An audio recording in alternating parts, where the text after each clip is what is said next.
Hi, and welcome to another episode of the Heart Leader Podcast, where heart and mind align. I am your host, Amber, and I'm here today with my amazing partner in all things in life, Austin. And we're going to focus on talking about our theme for this month, connection, but really connection when it comes to relationships. Because we get asked about this a lot, actually.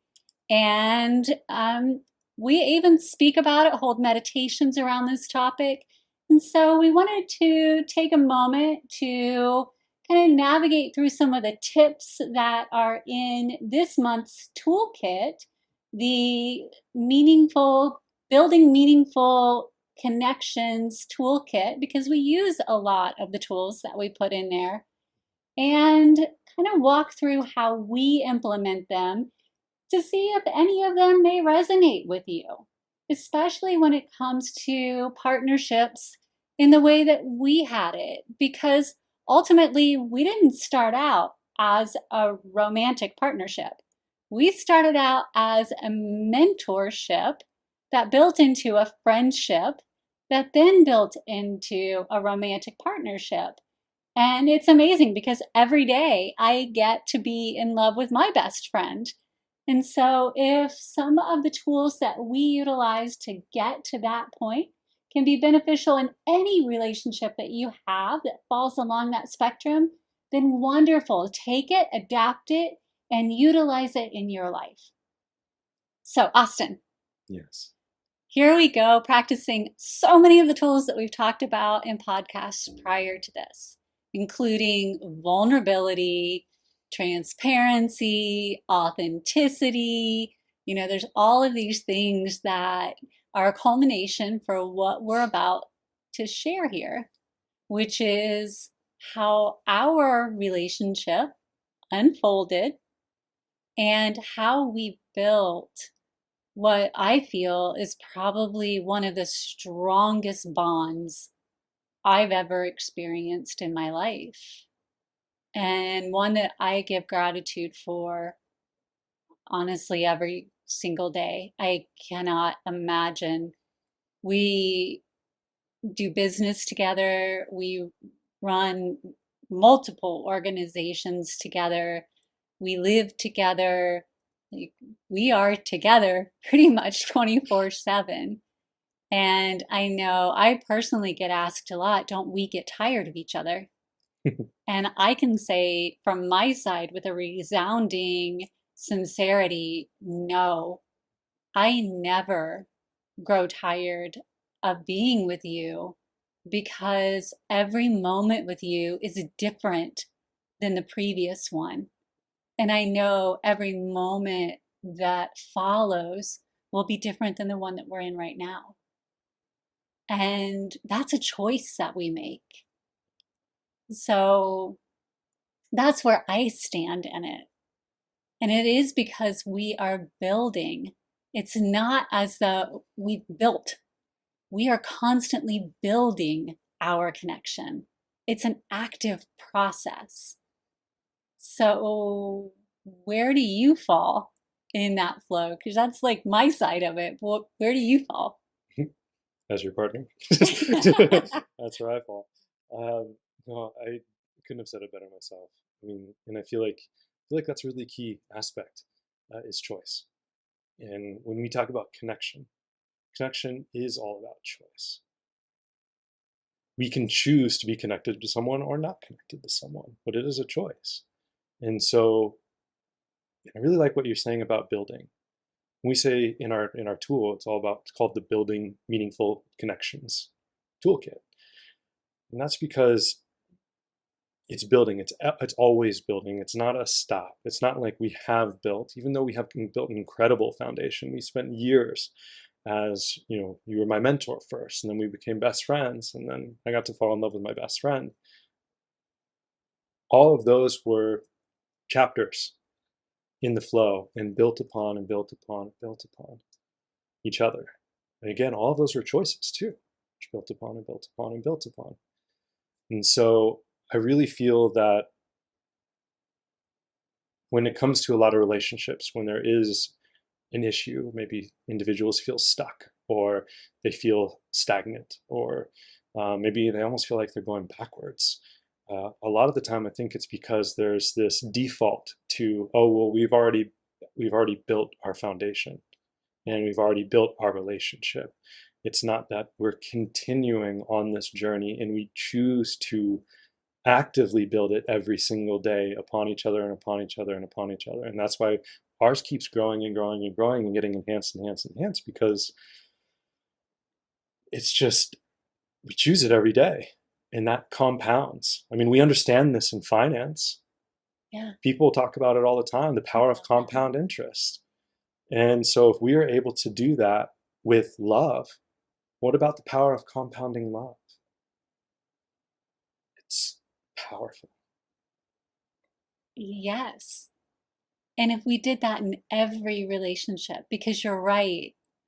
And I even did this in previous relationships where you get comfortable.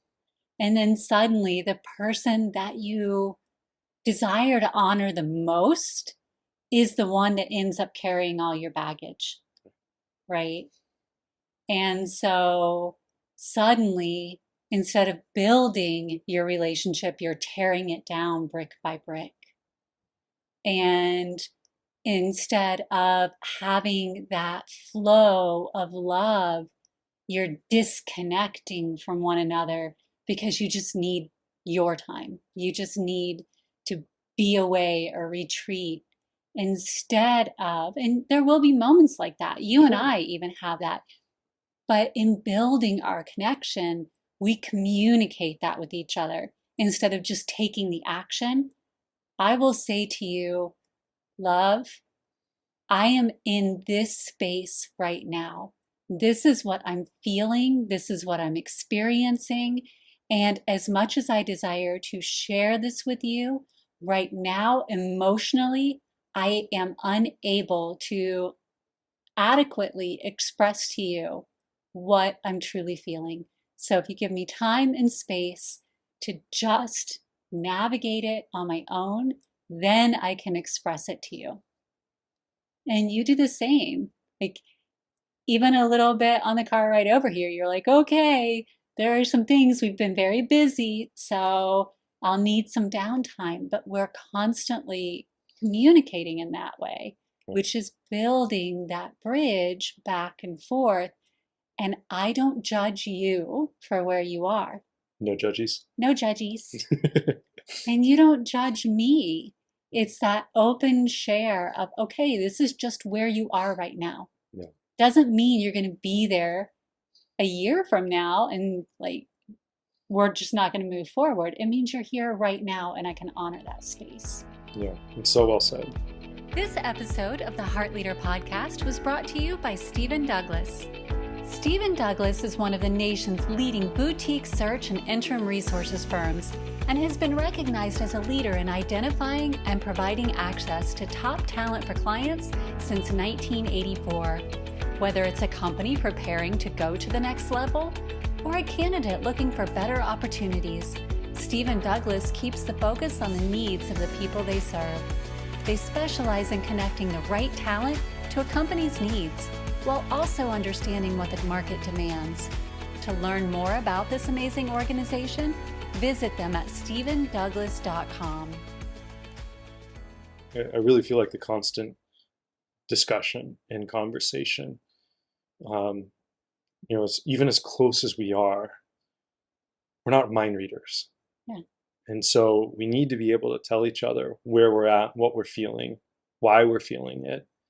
And, even the good things. I mean, I feel so lucky because we probably tell each other we love each other, like countless times a day. I don't, and how lucky is that? Like, that's such a rare gift. And so, it's not just that we tell each other when things are wrong. Yes. We actually really focus on when things are positive, and that's the energy that we build on.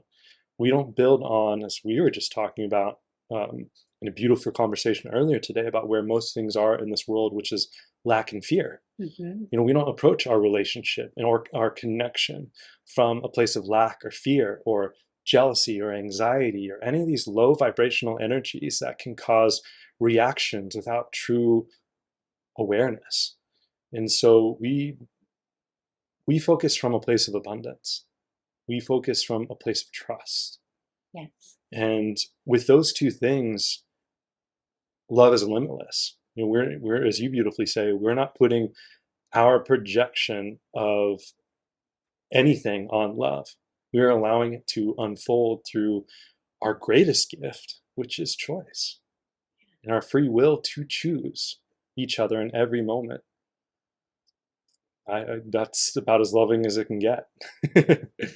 Yeah. And just that brings up so much. Right. Because one, even if we could read each other's minds, and sometimes we do in a very eerie way, um, it doesn't circumvent the need to verbally express it to each other. And we fell into that. Like sometimes I would, just because we know each other so well, I would know what you meant before you finished verbally expressing it. But there's still a need for you to be able to express how you feel. And so, again, that goes back to the comfort of being in a relationship, right? Sometimes we may know what our partner is feeling, or we may have the words out of their mouth before they're fully out of their mouth.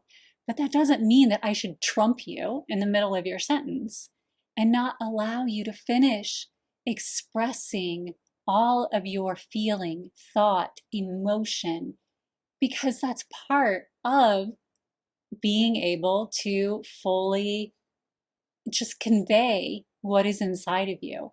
And I should honor that space until it's all out, even if I know every last detail. And you hold space and do the same. And then there's that, we talk about it as leading with trust and removing labels, right? Because if we came into our relationship and I made you carry the baggage of every person who hurt me, there's no way we would have been able to create a depth of a bond. And I know you had a ton of the same baggage. So we would have just been like, whoo, here, you carry mine, whoo, I'll carry yours. And then we both would have been like going nowhere. So we have to come in and be willing to like set all that baggage down, go, okay, you didn't give me this. Mhm. You shouldn't have to carry all of that. Let's just trust each other until you give me baggage to carry. Then I'll decide if I'm willing to carry that, or if we navigate through it and together we put that baggage down and we move on from there. But each time we determine together what we're going to do if there is a breach of trust or there is something that comes up. But it's not because we're carrying all the baggage from the past. We have to lead with trust. We have to be willing to connect with each other. And equally as important is removing labels. Because if you had labeled me just like all the other girls you ever dated, again, I would have never stood a chance, right? Or even if you label me as being amazing, like that's a heavy label to carry. Sorry. Now, I know you do it all the time, Yes. Well, you are amazing, but yes. but that's to live up to that all the time. If that's the only thing you'll ever allow me to be, like I can't be human, I Mhm. always have to be superhuman. Right. Fair point. Right? So we can do both sides of the equation with labels. And sometimes we don't think about that. If we're always telling our partners, oh, you are the greatest, you are the best, you are, sometimes we might be kind of creating this, oh, I've got to live up to that all the time. I can't be anything less than what this is. Instead of giving room for both things to exist. Yes, 98% of the time, I can be that in this connection we have. The 2% of the time, I need the room to just be not that. And so, talking about that and just removing the labels and just being who you are, where you are, when you're that, how you're that, like all of those things, that freedom just really matters. Right. And to build on that more, when you are focusing on that aspect, then it's easy to get comfortable. If you were to keep telling me I'm amazing, for example, well, then what's to keep me from, what's to incentivize me to continue to grow? Yeah. I could get complacent in that space. And then my ego could take over. And then it's like, well, everything I do is amazing. So why wouldn't you like whatever it is that I did? Not that I do, but Yeah. I think that's where, just to bring up both sides of it. And I think I've seen relationships struggle in both areas where it's, not building each other up enough. And then sometimes building each other up too much where there's complacency. And then there's this expectation that never gets met. Then expectation leads to disappointment, and disappointment leads to just more stress and like, why can't my partner do this, or why can't they be like that? And then it's just fueling this projection of who they are instead of loving them for who they are Yeah. In that moment. in that moment. Yeah, just knowing that we're not, any action isn't who we are. It's an experience. And we the more that we can communicate with each other and be on the same page about those experiences and what we desire to share as a couple and individually, because even when we are experiencing individually, we are as a couple as well. Mm-hmm. Just like you just got your master's in quantum sciences, right? That's your amazing achievement, but I felt like I was there every step of the way. You were. I read every paper, and I had long conversations with you about things. And so, it's like I got to experience it with you, even though it was your individual thing. And we went into it, the two of us saying, hey, how does this help us? How does this grow us?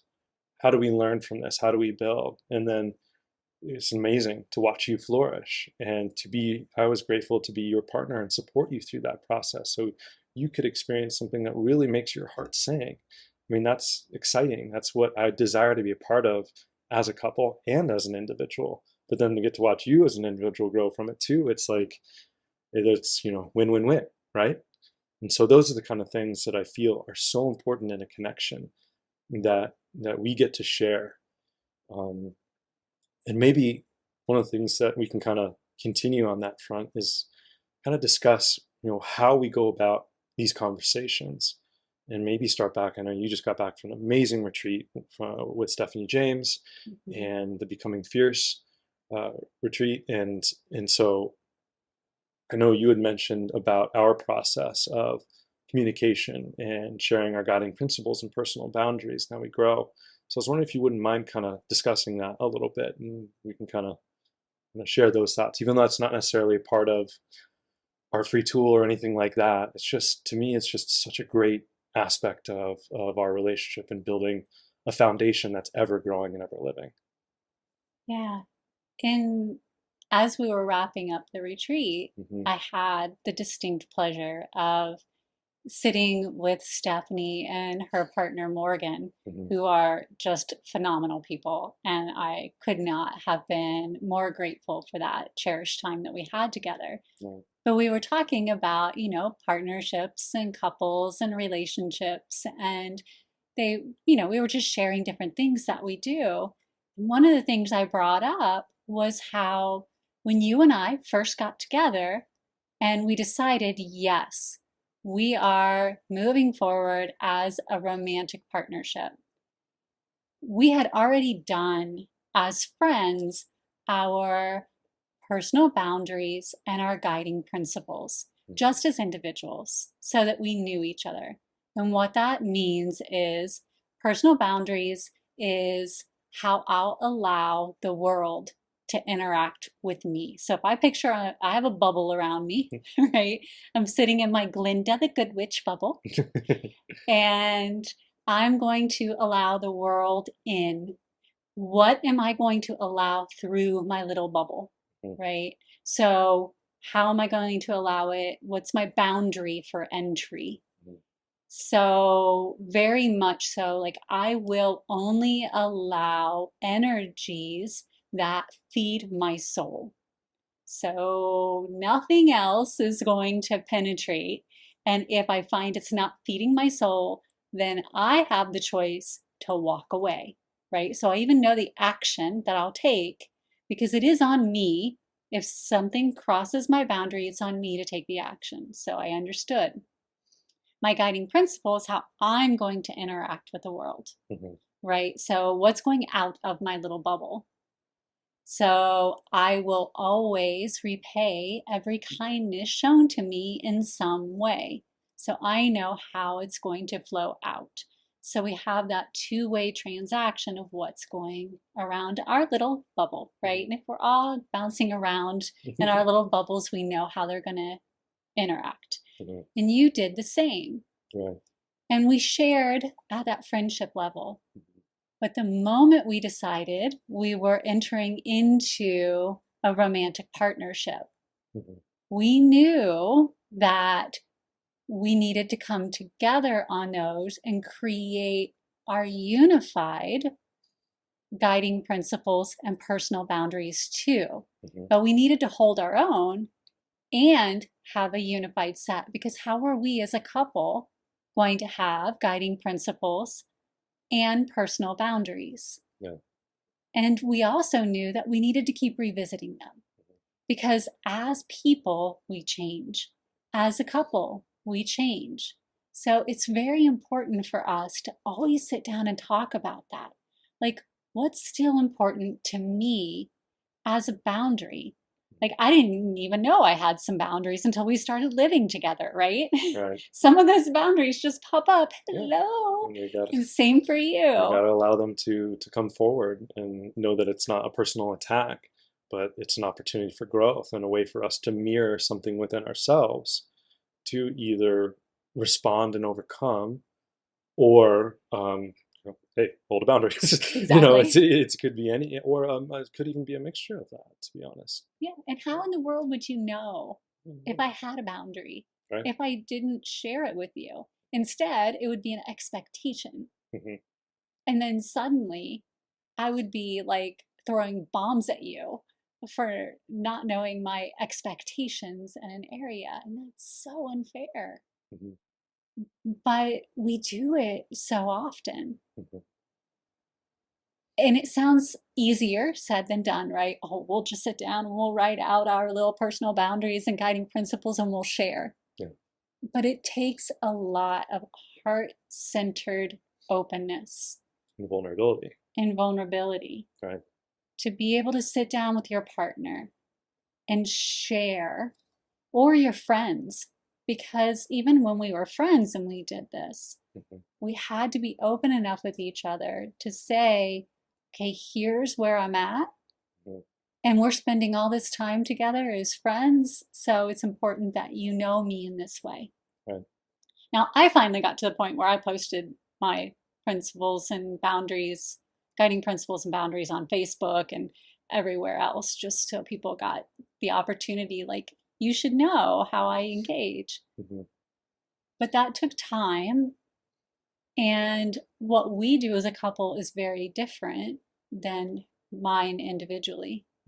And they do keep changing. I think together, you and I, we've really created a flow that is very beneficial for us. It doesn't necessarily mirror what I personally started with when I started doing this exercise 11 years ago. I would agree. And I think what's also important is that it's not so I mean, there's some things that are concrete. When we want to choose to be the very best versions of ourselves, and we have some guiding principle or personal boundary that is regarding that, like, hey, I desire to protect my energy so that I can show up and be the best version of myself. and therefore that assist you and the people that I love and the people that I assist every single day. Okay, there can be some solid concrete ones like that that are kind of evergreen, for a lack of a better term, right? But what I love about what we do is that we kind of have somewhat granular approaches, and it's part of our daily or weekly or monthly flow. If we know that one month we traveled a lot and things were a little bit busy, we had things going on, it was just kind of craziness. We're like, hey, sweetheart, this month, like, let's stay in a little bit more. Let's kind of relax, on the weekends. Let's just kind of, maybe let's go hike and let's just be with us. Let's cuddle. Let's have a TV day or something like that. Or, just something like low key. Just because last month, hey, we were out, we had to travel, we had events, we had things that we wanted to attend with friends and family and all that kind of stuff, which is beautiful. But we effectively communicate with each other when we've reached our max on certain things. And sometimes we might fall, into that habit a little bit much, like, hey, you know what, we haven't gone out on a date in a little bit, it's date, let's make sure we go on a couple dates this month and, or, this week, like, hey, I'd really just love to have that connection, just grab dinner with you and just, just connect. Cause I know it's been like all business this week. So let's just, you and I just grab some dinner. And so I think, you know, those are kind of more, not the concrete ones. And they're centered in our concreteness of us desiring to grow as a couple and pull the best out of each other always. Yes. But there has to be some practicality to it. There has to be flexibility because we shift, we change, the life throws things at you just don't expect. So you have to be willing to kind of roll with it.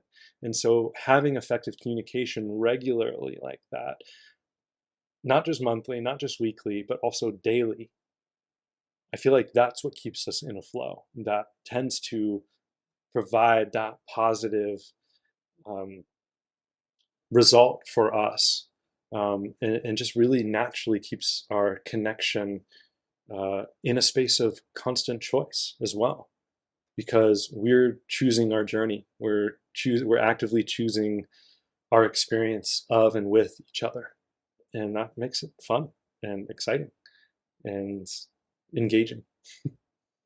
Yeah. And honestly, playful. And Yeah, this was consistent across all of our relationships. yeah, When we were building a meaningful relationship or a meaningful connection across all three, yeah. it was playful and joyful, and we never took ourselves or each other too seriously. And I feel that that's another thing that really allowed us to drop all of the pretense that can begin in when you're starting a connection and just be vulnerable with one another.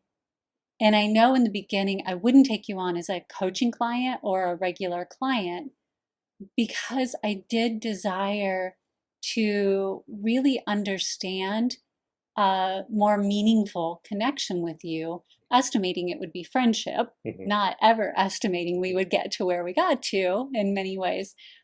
But really, because as a mentor, then I could understand what it would be like to be your friend and understand that playful, connected, elevated nature because you were always so willing to explore all facets of yourself.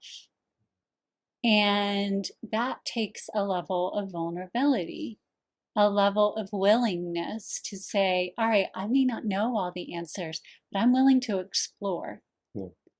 And when we're willing to enter into any connection with that being the base, like just playful, joyful exploration, Yeah.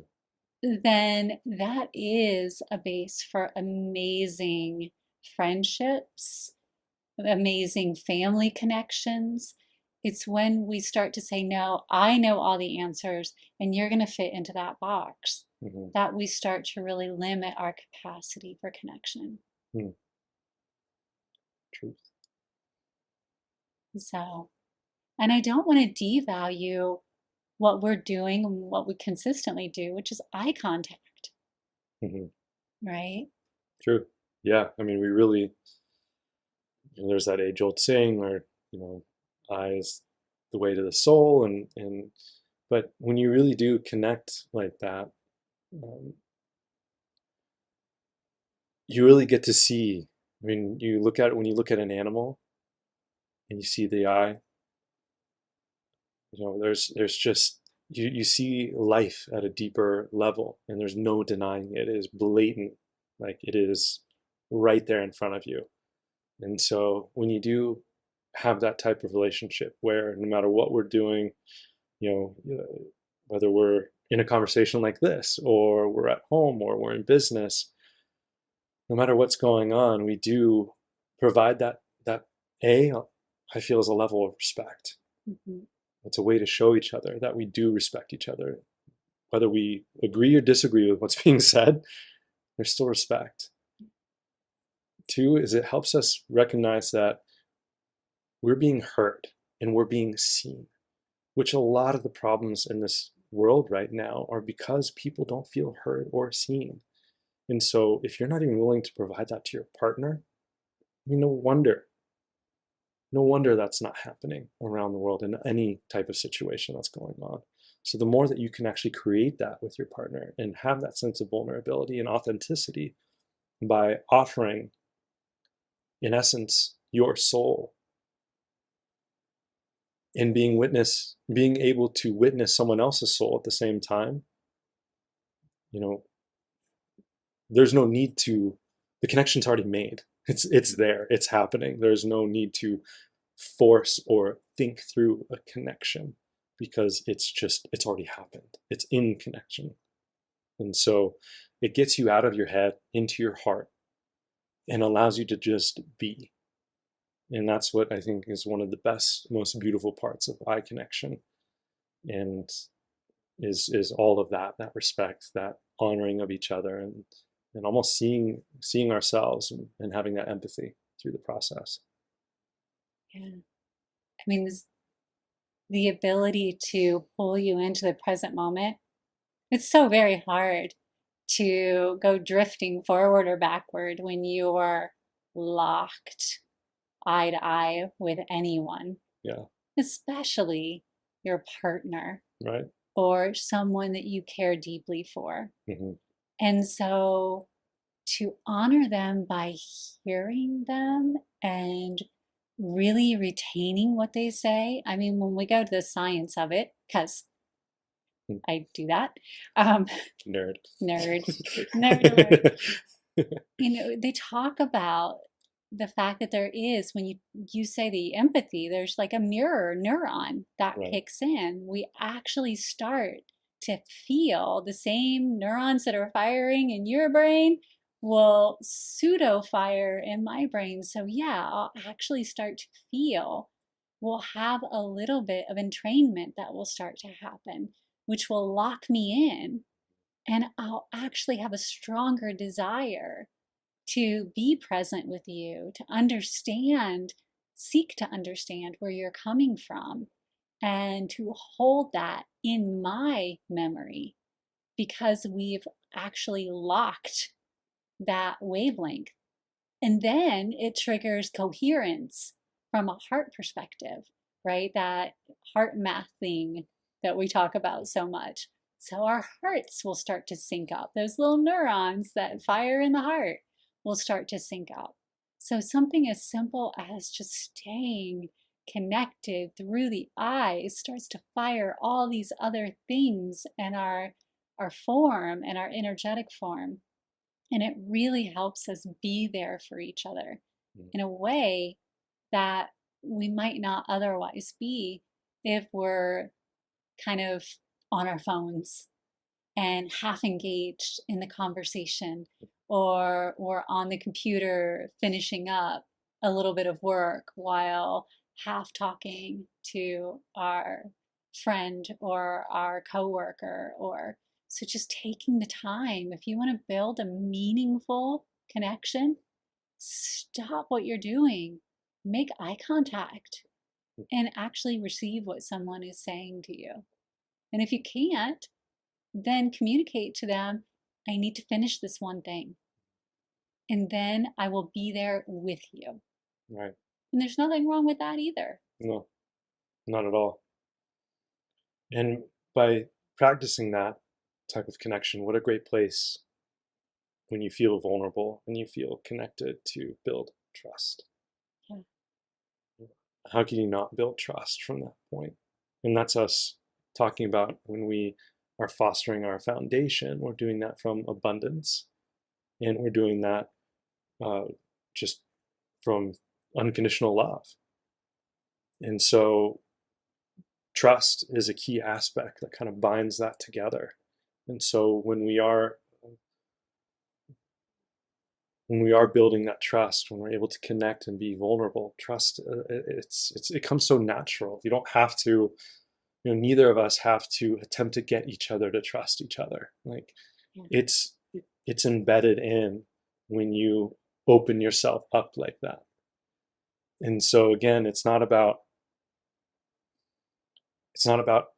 thinking through things, or how will you think about me if I do this action, or how will, or vice versa, or anything like that. It's the trust is there, and so the natural action follows. That's us getting out of our head into our hearts, letting ourselves lead with our hearts. What would love do? Right? Then it just becomes natural. And sometimes the most challenging thing is to trust ourselves, Mm, right? It's really challenging to trust someone else if we don't trust ourselves first. right. We always talk about it has to start within. It always starts with us. If we have low self esteem, we don't trust ourselves, if we don't have that inward connection, then building a meaningful connection outside is going to be very challenging because we're not even connected inside. And so when we talk about making eye contact, one of the first things I did along my journey to returning to self was to actually look at myself in the mirror, eye contact with myself. And of course, you feel like a dork in the beginning. At least I did. And that's all I can say for that.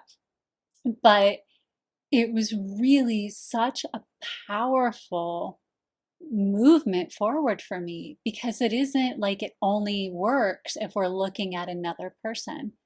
If we make eye contact with ourselves and like actually hold that gaze in the mirror, the same neurons will start to fire in our own brain, allowing us to sync up and have those same realizations of things that we might have been hiding even from ourselves.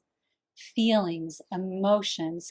If we have difficulty getting in touch with our own heart, suddenly that same energetic heart space starts to open up Mm, simply by taking the time to get outside of self in a way, like literally getting outside of ourself to go within ourself.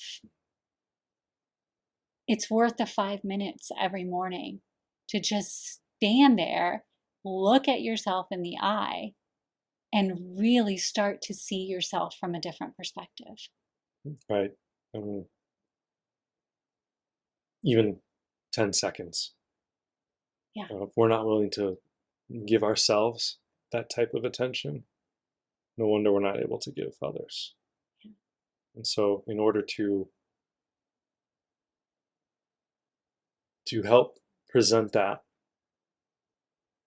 and attract, not that the reason why we're doing this is attract attention, but when people pay attention to you, it's because that's the energy, or your it's an energy that people desire to be around and to connect with and engage with. And so if we're not even willing to do that to ourselves, we can't expect people around us to do that. And so what we're doing is we're fostering that within ourselves, and we become a natural magnet for that. And then we start to connect with like-hearted individuals that are similar. And so it really builds and feeds off of each other, which is why one of the first courses we created with Spivera was our self-love course, and the mirror technique being a massive, actually two parts of it, because there's part one and part two. Two parts of that 8-part series are around the importance of the mirror technique. Oh, yeah. And so that's because it's something that you used, it's something that even before you and I met, I would do the mirror technique, not really even knowing, I'd write little note cards on sticky notes and put them around my mirror. And then I would read them off and look at myself in the mirror. I'd read it off, look at myself in the mirror. And because this is what I desire to embody. Not had honestly no idea that like the science behind it, and now getting to know is like, wow, I'm glad. I don't know what even initiated that, but it felt right, and it felt, yeah, I don't know. And so it's just fun to see that's one of those tools that just is evergreen, Yeah. And so important to continue to revisit. right? And even you and I, one of the foundational things that we would do, and we would do with my son Josh when we were building the connection of us coming together, is look each other in the eye during family meetings. Like we would get together, hold family meetings on a regular basis, and then we would look each other in the eye and say things that we felt each other was doing very well and things that we felt could be improved upon. Mm-hmm. And it was a great transaction of energy or transfer of energy, saying, I see you, I see what you're flourishing in, and I see areas that you can improve, and I'm here to help you. Right. That was always the conclusion. And I'm here to help you. Knowing that we had support, that as a family unit, we are here to help you, to support you, to lift you up, or to let you move as you feel you need. And I mean, walking into a pre-built family, Mm-hmm. not the easiest thing to do. I know it's not, Mm-hmm. but helping that transition along was kind of the key focus for that. Right. And what I loved about that is, like I was saying earlier, it facilitated a space where when we did provide opportunities for growth, it wasn't a personal attack. It's like, I see you. I see the potential of who you can be. When you're not living up to that, like, hey, one, are you aware of that? Yeah. Sometimes we're not. That's okay. That's why we have loved ones, is so that they can kind of kick our ass a little bit and be like, hey, you're not being, the greatest version of yourself. What can you do? And it's like, oh, yeah, of course. Yeah. Thank Okay. you. Thank Yeah. you for Thank you. that Thank you. Thank you. reminder. I know. Okay. Yeah. Yep. So, but it's important. We need to be able to be in a safe space where we feel that it's not a personal attack. It's not to put us down. It's literally to lift us up. And we're going to grow together as a family, because by me flourishing, you're going to flourish. And by your flourishing, I'm going to flourish. And so it's a win-win. And so I feel like that's such a key aspect that many people struggle with in communication, especially in familiar or relationship-based communication. It can come off without awareness that it's cutting someone down. And that's an area that I feel connection can not only soften that blow, but actually reframe it to be one where when you tell me something, even if it quote unquote hurts, the reality is that it doesn't. Granted, sometimes I'm allowed to have a moment of like, okay, human ego, Yeah. Ooh, okay, that just let stung. that, yeah, that's, and that's an opportunity for me to be able to later be like, well, why did that sting? Why would that come? I know she's doing whatever she said she's doing to pull the best out of me. Why, here's an area where I need to grow in my ego. Why am I letting that overtake me? And so it's a good opportunity for balance. And so that way I'm growing in two areas. And then I get to be in a place of gratitude. And gratitude, as we were talking about, is a doorway to abundance. And so I get to be thankful and grow in abundance with love with the person that I love. Like, What else could I ask for? Come on, you know. I agree. As we're wrapping up in the area of connection, is there anything else from just kind of the mentor or friend component? We've covered a lot in the relationship segment, but from your experience on that mentor friend side of it, were there things that you feel were highly valuable that kind of played a part in building our connection that you think would be good tools to share? Yeah, I do. Um, One, I think labels. I think that really fits that mold. Um, I feel like just society in general, we get limited to the label. And so what I saw you do, not only for myself, but those around you, is, when you ripped off that label of mentor or friend or all of that, you weren't just one thing to one person. You, as unconditional love, allowed yourself to be what that person needed without it being at an expense to you and who you are. And I feel like that's really important because sometimes we get so caught up in this box of like, okay, well, I'm a friend. So when I show you love, it needs to be in this specific way.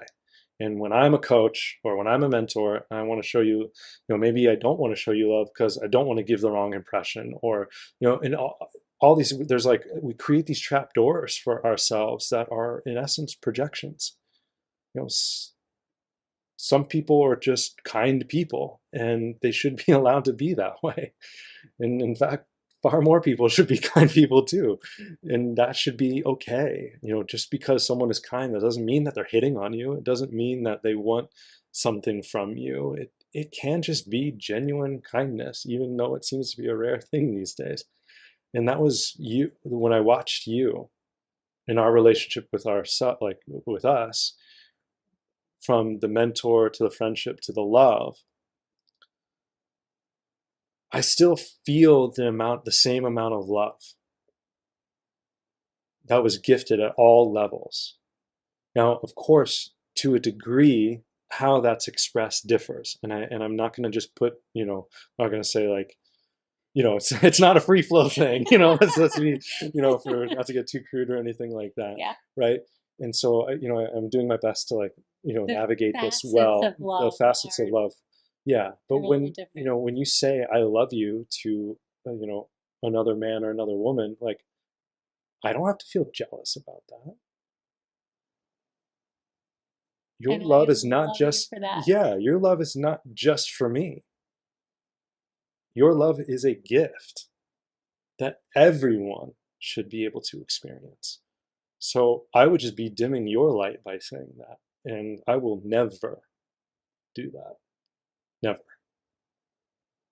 And so, yeah, when it comes to building a partnership, whether it's business or friendship or familial or romantic, when we can do something that doesn't dim the other person's light, give them that space to be who they are, to show love in all aspects of who they are, because again, that is a gift. Lift them up and let them be that incredible light. And then for me, I get to love, like, it's like, wow, like, I get to love you. Like, this is a person that gives that much love, and I'm the one, I get to love you, and then you choose me. Like, we wake up with that type of energy every day. No wonder our relationship is amazing.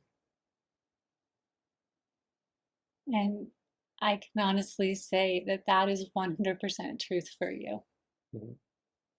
I have never felt so loved and so supported for who I am, exactly as I am. You have never attempted to change me, to confine me, to tell me that I shouldn't be kind to this person or love this person or hug this person, or you actually do the exact opposite as you described. And I feel the same for you. When I met you, you were just so full of light and love and care and compassion. And it had been hurt, but it was there. And the more you took off the shoulds and the ought tos Yes. and allowed yourself to know that it's okay to just be kind, because no one can take from you what you give freely, which is love. That love is free flowing through all things, and it is not dependent on whether or not you get it back. Yeah. You feel love by flowing love through you. It is like this amazing wealth that just flows out. And then by coming together the way that we have, we just flow it out through both of us. And then it's amplified by being together. Right. And so, yes, we receive it from one another, but it's not a dependent. Like, I don't love myself through you. Mm-mm. You don't love yourself through me. We love through ourselves and then amplify by being together. Right. We're two independent wholes who come together to create a greater whole. Yes. Which it makes like a supernova of love. Yeah. Which is, to me, the most beautiful thing I've ever experienced. So I'm grateful for you. I'm grateful for you, and feel the same. And feel like we both are feeling what we're saying. We're like, yeah, ditto, which is awesome. We just desire everyone to experience it because we know that it's possible. Right. Yeah. We've just been taught differently. I mean, what I was taught about love is so different than the actuality of love, the reality of love, the consciousness of love that is within all things. Ever abundant, always there, that all we have to do is tap into and see within ourselves to unlock the exponential beauty that it is. And it's a lifetime and more to explore. And I'm just grateful I get to be on this journey with you to explore it further. Me too. And we're grateful we get to be on the journey with you, the amazing Suivera community, and all of the heart leaders who are out in it. Thank you for joining us on this episode of the Heart Leader Podcast, where we are talking about connection. Our tool this month is available out in the Heart Leader Toolbox. It is the Building Meaningful Connections Toolkit. And it has a lot of amazing, amazing tools contained within it. So take just a few moments and click below. You can get the tool absolutely free. And when you join the toolbox, there are so many other amazing free resources in it. So just take a moment, click, and join. And if you know wonderful heart leaders in your community who you feel would make great guests on the podcast, also just jump on over to our website at suivera.org and submit them to be a guest. We have a few remaining spots open for the rest of this year, and we would love to talk to your amazing heart leader. Until next time, we look forward to seeing you in the Suivera community. You've been listening to the Heart Leader Podcast with your host, Amber, where heart and mind align. Tune in weekly as we take a deeper dive into what it means to be a heart leader. Ready to take the next step? Join us and over 1 million people worldwide who've united in creating this global movement of love. Become a heart leader for today and tomorrow. Learn more and connect with us at sweetbera.org.